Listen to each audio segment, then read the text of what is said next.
For thousands of years, humans looked at the dark, violent waves of the Arabian Sea, imagining a city of glowing gold resting at the bottom. Hello, family. How are you? I hope you all are good. Let's start the video. The ancient texts of the Mahabharata and the Puranas contain highly specific descriptions of Lord Krishna's invincible capital.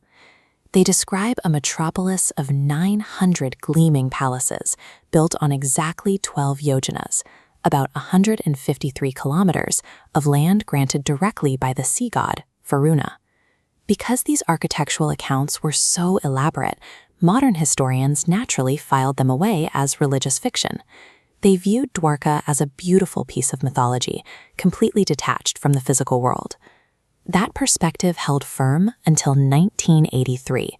Off the coast of Gujarat, a team of marine archaeologists geared up and plunged into the Arabian Sea. They were expecting to map an empty natural seabed. Instead, they found massive underwater structures.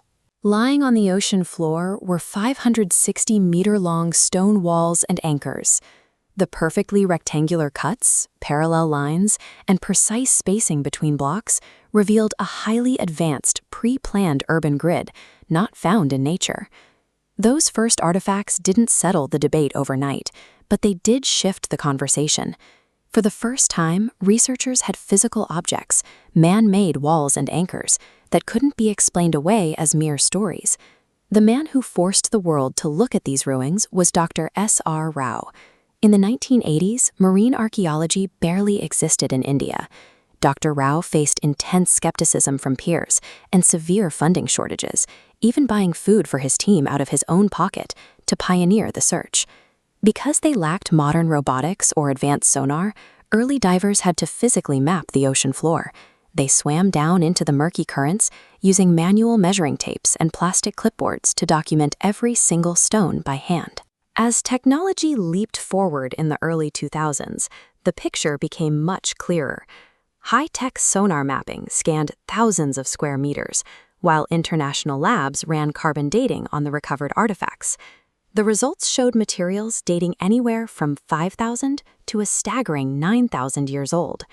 The data revealed a coastal civilization that knew exactly what it was doing. They constructed an extensive port city, featuring dedicated docks for ships and a complex drainage system that was incredibly rare for that era. Then, researchers uncovered an ancient copper plate inscription dating back to the 6th century. It belonged to a local king and explicitly named this specific geographic region as the residence of Lord Krishna.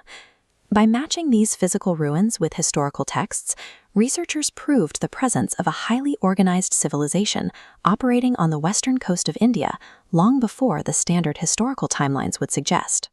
The ancient scriptures state that Krishna built his city on land reclaimed from the ocean. Modern geological surveys of the site confirm this exactly. The ruins sit on artificially reclaimed coastal land that the sea eventually swallowed back. According to the religious texts, Dwarka fell due to a curse from Queen Gandhari. This curse manifested as extreme arrogance and infighting among the Yadava clan, ultimately leading to a massive, fatal brawl on the beaches of Prabhas. The scriptures record a very specific timeline for the city's end. The exact moment Lord Krishna was struck by a hunter's arrow and left his physical body, the ocean rose up and violently swallowed Dwarka whole. Modern science has a name for this kind of sudden oceanic engulfment. It is studied under the sea level rise theory, which tracks catastrophic shifts in the Earth's oceans over millennia. This chart shows the Arabian sea levels over a 20,000-year period. Notice the baseline. Around 5000 BCE, we see a massive, violent vertical spike. Data proves the water levels suddenly surged upwards by 25 meters. And this was not an isolated incident.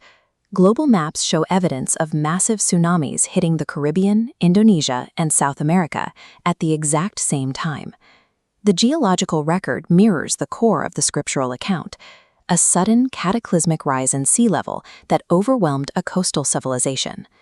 Whether caused by a global shift or a localized tsunami, the physical evidence provides a scientific framework for a story long dismissed as impossible. Today, while the ancient ruins rest in the dark waters, a vibrant, modern city thrives right on the coast.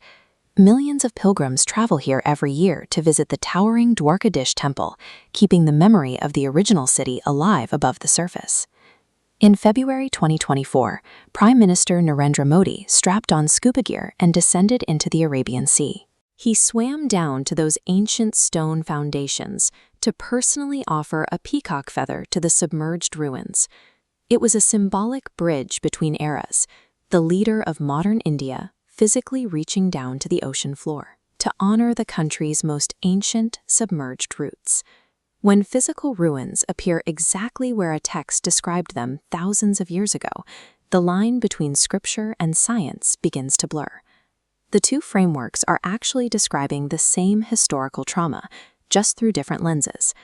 Ancient myths carry the surviving memories of real human history.